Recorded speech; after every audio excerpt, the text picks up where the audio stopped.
आज गुरुदेव ने इतनी मार्मिक बात बोली थी कि सबको इधर टंकोद किरण जैसी है। ऐसे सामान्य से बोलते हैं ना तो ज़्यादा असर नहीं होता है, तो कोई महापुरुष बोले ना तो इम्पैक्ट होता है उसका। देखो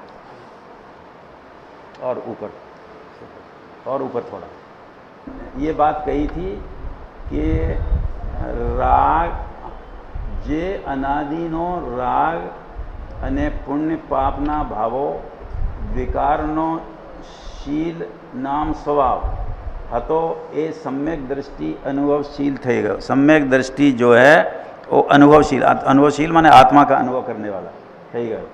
ધનના ઝીણી વાતું છે, થોડા વખતમાં મળે એવું નથી, माने थोड़े से अभ्यास में इसकी प्राप्ति हो ऐसा नहीं है। देखो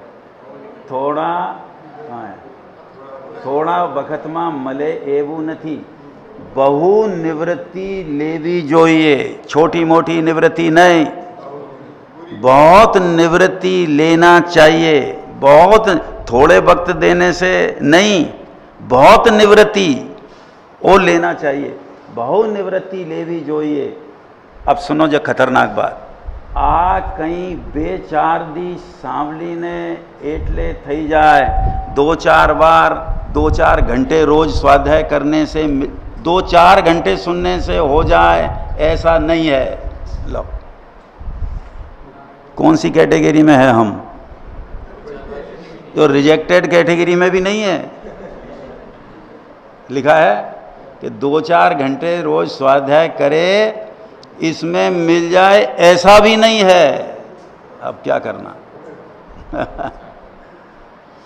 इसका अर्थ है कि इसके प्रति जीवन समर्पण करना कि साहब वो खाने पीने का कमाने का इसका टाइम तो देना पड़ेगा कि नहीं, तो कि समाज पे बोझ हो जाए हम। कि खाए पिए दुकान करे वो सब इसके लिए, इसकी समझ के लिए करे, शरीर के लिए नहीं करे।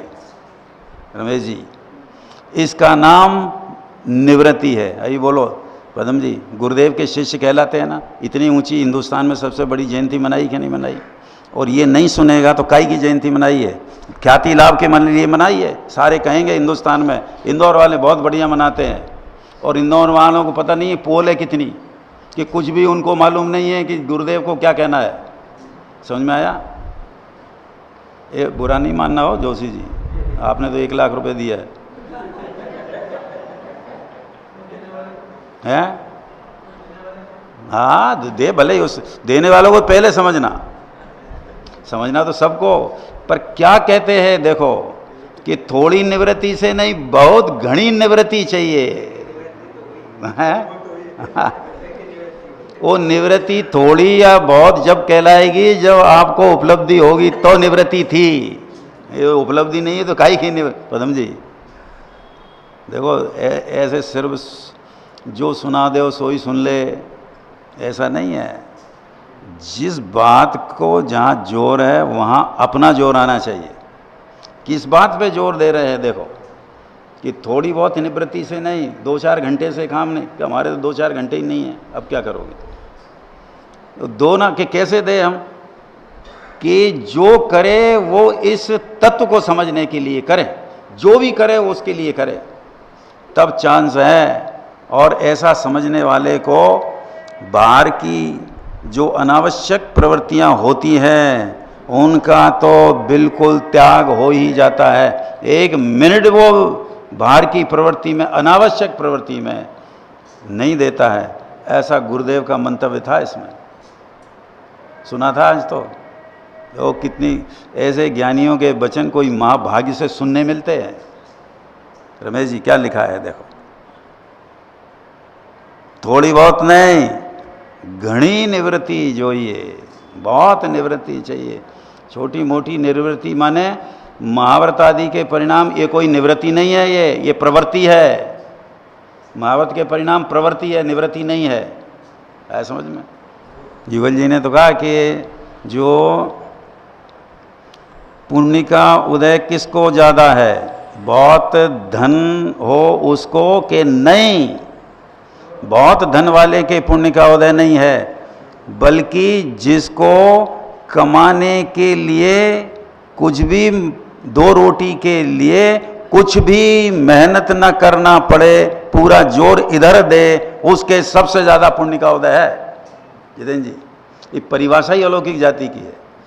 करोड़ों रुपए वाले के पुण्य का उदय नहीं है, बस जो आत्मा को समझने के लिए पर्यायगत योग्यता इतनी कि उसको सिर्फ दो रोटी और इतना चाहिए, और उसके लिए उसको कुछ भी आजीविका का विकल्प न करना पड़े, उसको सबसे उत्कृष्ट पुण्य का उदय, अगर वो आत्म कल्याण में लगाता है अपना समय, तो उससे ऊंचा पुण्य का उदय चक्रवर्ती का भी नहीं।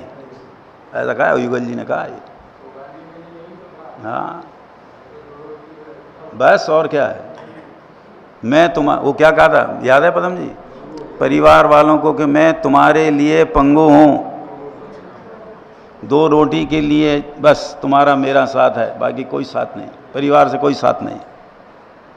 पढ़ा था कि नहीं सोगानी जी के तीन भाग। देखो जरा ज्ञानियों की थोड़ी बहुत तो अपने को ज्ञानी बनना है पदम जी, ऐसे नहीं सिर्फ अपनी मर्जी का धर्म करना, मर जाएगा। ये धर्म फर्म नहीं है कुछ तेरी मर्जी में है, जैसा ज्ञानी कहते हैं वैसे करना पड़ेगा, ऐसा समझ। देखो हाँ, युगल जी ने भी बहुत निवृत्ति दी, श्रीमद ने भी, गुरुदेव तो अभी पढ़ा कि नहीं।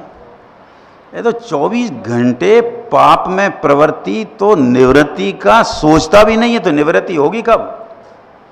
24 घंटे कमाना, खाना, भोगना, 5 इंद्रिय के विषय की तैयारी करना, उसमें थकान नहीं है, तो निवृत्ति की बात उसके दिमाग में आएगी कहाँ से। 24 घंटे पाप में जी रहा है वो। महिला जी ऐसा है। देखो ऐसे ही जी पहले ही कहा था पढ़ने के पहले, ऐसी बात है तो ज्ञान में इधर टंकोत कीर्ण समझे, लिखने लायक नहीं। अभी पानी डाल दोगे तो बह जाएगी वो शाही। तो टंकोत कीर्ण, टांकी से पत्थर पे उखाड़ा जाता है ना, वैसा उखाड़े इधर कि मिटे नहीं कभी भी, ऐसा है। रेंज जी देखो अब गाथा पढ़ते हैं अपन। हाँ जरूरत क्या है उनको, अपन गाते तो बहुत हैं कि मनुष्य भाव का एक एक समय देवों की पर्याय से भी ज़्यादा कीमती है। पर कब कहते हैं, जब दीक्षा कल्याणक के दिन, बस इसके बाद कभी याद नहीं करते कि हमारा मनुष्य भाव कितना कीमती है। वो देवों से लड़ने के लिए करते हैं बस, कि पालकी हमें उठा लेने दो। पालकी उठाने से क्या होता है, क्या होता है पालकी उठाने से। इधर अंदर से मिथ्यात्व की पालकी उठाकर बाहर करे, वहां से शुरुआत है। इसकी जवाब क्या है कि पालकी फालकी है, पुद्गल की पालकी क्या